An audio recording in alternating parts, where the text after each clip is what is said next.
नमस्कार, good morning. मैं हूं मीनू शर्मा, लेकर हाजिर हूं आपके लिए पसंदीदा personal finance bulletin money morning, जहां मिलती है आपको आपकी जेब और जिंदगी से जुड़ी हर छोटी बड़ी खबर। तो चलिए देर किस बात की, फटाफट शुरू करते हैं आज का खबरों का सिलसिला।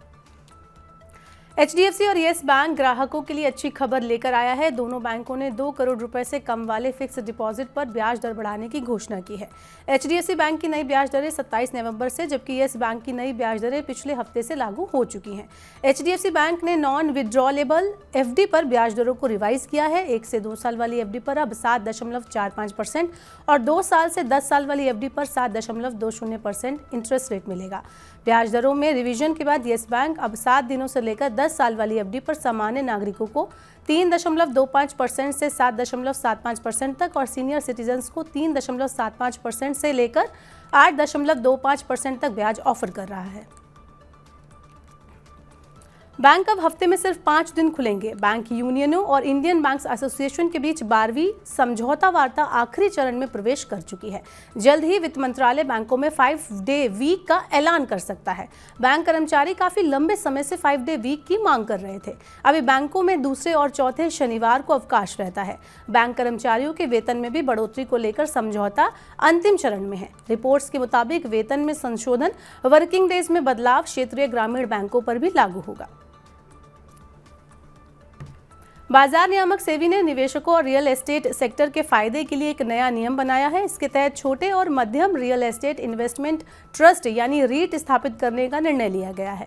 इस फैसले से रियल एस्टेट के विकास में महत्वपूर्ण मदद मिलेगी। इसके तहत पार्शियल ओनरशिप को नियमों के अंतर्गत लाने से न केवल निवेशकों का भरोसा बढ़ेगा, बल्कि ये कमर्शियल के साथ ही किफायती रेजिडेंशियल रियल एस्टेट के लिए भी फायदेमंद होगा। अगले साल पेश होने वाले बजट में सरकार कर्मचारियों के लिए कई घोषणाएं कर सकती है। ऐसा माना जा रहा है कि सरकार बजट से पहले कर्मचारियों को मिलने वाला महंगाई भत्ता बढ़ाकर 50% कर सकती है। सरकार साल में 2 बार महंगाई भत्ता बढ़ाती है। इस बार उम्मीद है कि बजट में सरकार 50% महंगाई भत्ते की घोषणा कर सकती है। अभी कर्मचारियों और पेंशन भोगियों को 46% की दर से महंगाई भत्ता और महंगाई राहत दी जा रही है। ऑनलाइन पेमेंट से जुड़े फ्रॉड को रोकने के लिए सरकार ने नई तैयारी कर ली है। इसके तहत 2 यूजर्स के बीच पहली बार होने वाले डिजिटल भुगतान को पूरा होने में कम से कम 4 घंटे का रिजर्व टाइम रखा जाएगा। ये नई व्यवस्था 2000 रुपये और इससे ज्यादा के भुगतान पर लागू होगी। इसमें UPI के साथ IMPS और RTGS जैसे अन्य सभी तरह के डिजिटल भुगतान भी शामिल होंगे। मौजूदा नियमों के मुताबिक एक नए UPI अकाउंट से पहले 24 घंटे के अंदर अधिकतम 5000 रुपये भेजे जा सकते हैं। नए नियम के तहत 2000 रुपये से ज्यादा के पहले डिजिटल भुगतान पर 4 घंटे की लिमिट लगाई गई है।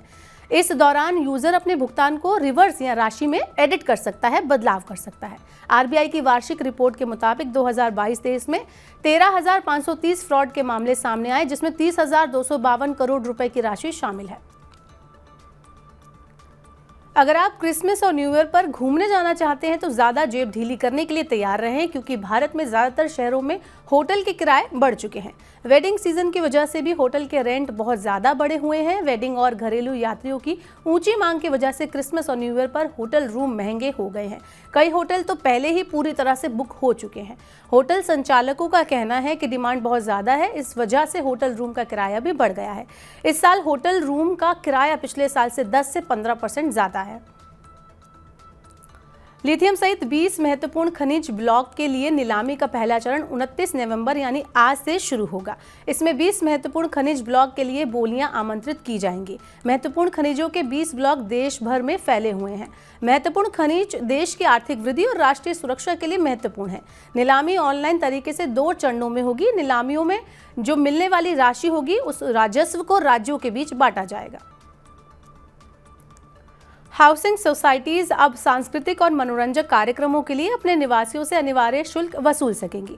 बॉम्बे हाईकोर्ट ने कहा है कि भारत में सभी हाउसिंग सोसाइटीज सांस्कृतिक और मनोरंजक कार्यक्रमों के लिए अनिवार्य रूप से निवासियों से शुल्क वसूल सकती हैं। इस फैसले से देश भर में हाउसिंग सोसाइटीज में रहने वालों पर असर पड़ेगा।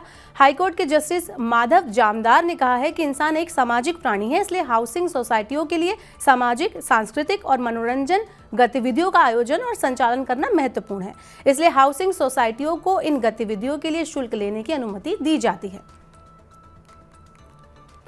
भारत में ग्राउंडेड विमानों की संख्या बढ़कर 200 तक हो सकती है। वर्तमान में विभिन्न भारतीय एयरलाइंस कंपनियों ने करीब 160 विमान खामियों की वजह से उड़ान नहीं भर पा रहे हैं।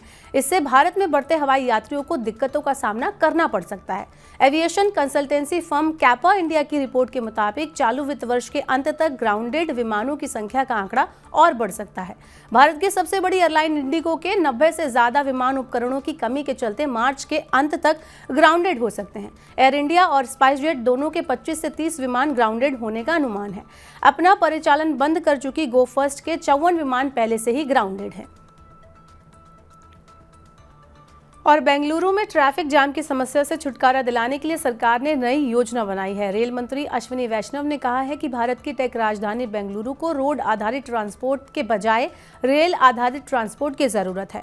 सरकार का फोकस शहर में रेल नेटवर्क की क्षमता बढ़ाने पर है। सरकार का लक्ष्य हर सेक्शन की क्षमता बढ़ाना, इन पर आधुनिक तकनीक से लैस वंदे मेट्रो ट्रेन चलाना है। देश में पहली वंदे भारत मेट्रो जनवरी 2024 तक चलने का अनुमान है। रेल मंत्रालय ने बेंगलुरु शहर के चारों ओर 287 किलोमीटर लंबे रेल नेटवर्क का प्रस्ताव किया है। इससे बड़े पैमाने पर ट्रैफिक से निपटने में निजात मिलेगी।